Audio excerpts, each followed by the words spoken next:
Hey everybody, welcome back to the channel. Super pumped to have you here. So I got asked a question about skateboard collecting, and this has been on my mind for a while actually, and I kind of wanted to make a video about this and talk about it. Skateboard collecting. There's a lot of different aspects to this, and nobody really gets into skateboarding thinking, I want to start a collection. Some people might have a board on their wall, which I'll talk about that too in a minute. But typically, skateboards, when you start collecting them, it happens after you've been skating for a while and you're in the skateboard culture for a while and you have some favorite pro skateboarders and you get their boards and you kind of hold on to them. Maybe you don't skate them. Maybe you see the graphic in person. You're like, that's something I want on my wall. Yeah, fair enough. But another side of things that happens with me at least when it comes to collecting skateboards is, when Shane O'Neill started April and you get his first April board, that's a special board. His first pro model with April. Same with Yuto Horigome. He turned pro for April, and let's say you're a really big Yuto fan and you want his first board from April. There's only going to be one first pro model board. So that would be a collector's item. I know Seva Kruklov, he left blind. He doesn't have a pro board with him right now. So if he were to go to a company and his first pro board, that would be something you could collect. And you could have, and not saying this happens all that often where skateboarders are moving around a lot, but that's something for an example. Or somebody turns pro like Cater, or what happened with Tyson, how he had a pro board for Element, and then he moved over to Baker, and he has a pro board with them. So that's kind of what I'm thinking when it comes to skateboard collecting. So let's say Tyson's your favorite pro. That'd be pretty cool to have, his Element and his Baker board in mint condition, because those are his first pro boards. So that would definitely be something that you could collect. But, of course, hindsight is 2020 when it comes to something like that. Another thing you could collect is go back to the original pros. Like I see a lot of pictures on Instagram of people with Bam Margera colorway boards from Element. That is a cool collector's item. If you could get all of them and, put them up on the wall or have a spot in your house where you display them, that would be a cool thing to collect, to have that. Now, that being said, when it comes to collections, there's a few other things that can happen, and that's like trading and value. And skateboards, they're expensive and they don't necessarily hold their price very much. Let me put it like this. I have a Eric Ellington Baker board, one of his pro boards for Baker, and it's set up and everything. I got it that way, and I'm never going to skate that board. But, there's now Eric Ellington Deathwish boards that cost more than his original Baker board, unless the Baker board was still in the wrap and it was in mint condition. In that case, yeah, you could probably sell it for maybe $100. But unless you're talking about, a Tony Hawk board or a signed Gons board, you're not going to get a lot of value out of your collection. And that's something to keep in mind when it comes to skateboard collecting. What I'm getting at here is when it comes to skateboard collecting, it should be sentimental to you. You have your favorite pro skateboarders and you want their boards. And because they're your favorite and maybe they got you into skateboarding, maybe they have your favorite video part or something along those lines, you have your board collection and it means something to you. Maybe a part dropped and a board was released and you want that board.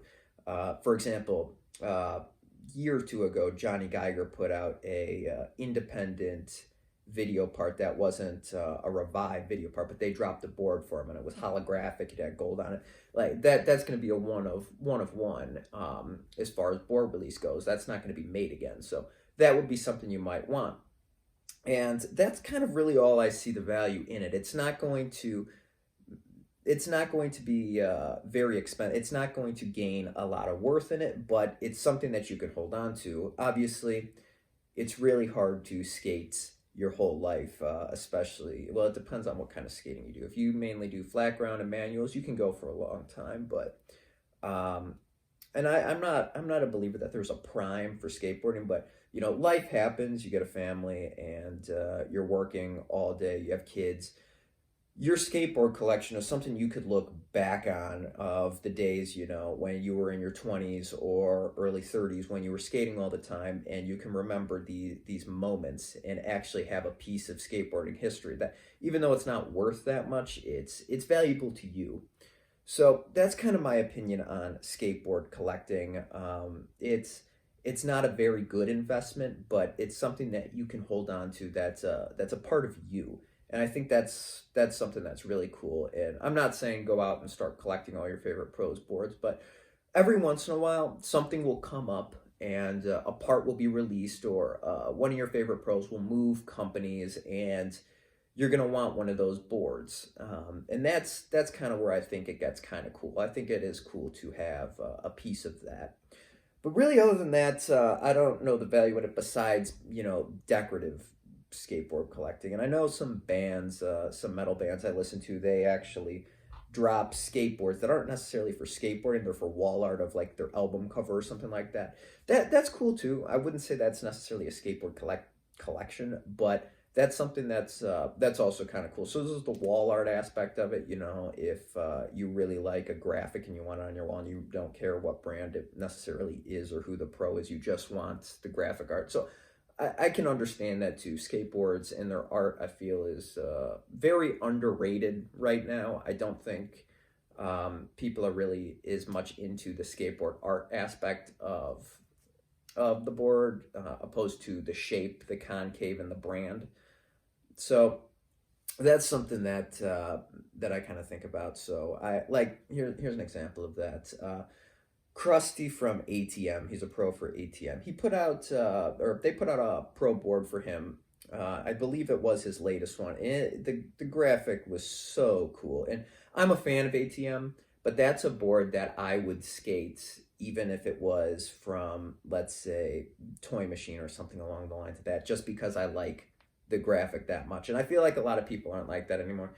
They like it simple now, like a plain Baker graphic, or a regular Element graphic, or a board that just says creature on it. I feel like people are more going towards those kind of shop decks, the more plain graphic logos, opposed to actual artwork from a pro.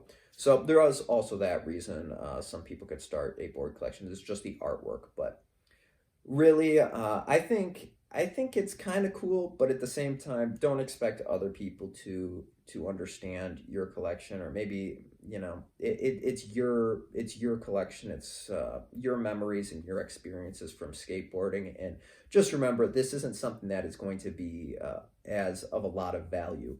So there's nothing wrong with it. It's cool, and I'm not opposed to it, collecting some of your favorite artwork and some of your favorite pros boards. But don't think that this is going to be something that you're going to get a lot of money back in. And if you're going to spend a good amount of money trying to put a skateboard collection together. So there's another thing in mind. If you get too many, then none of them are special, and that's another point I kind of wanted to hit on.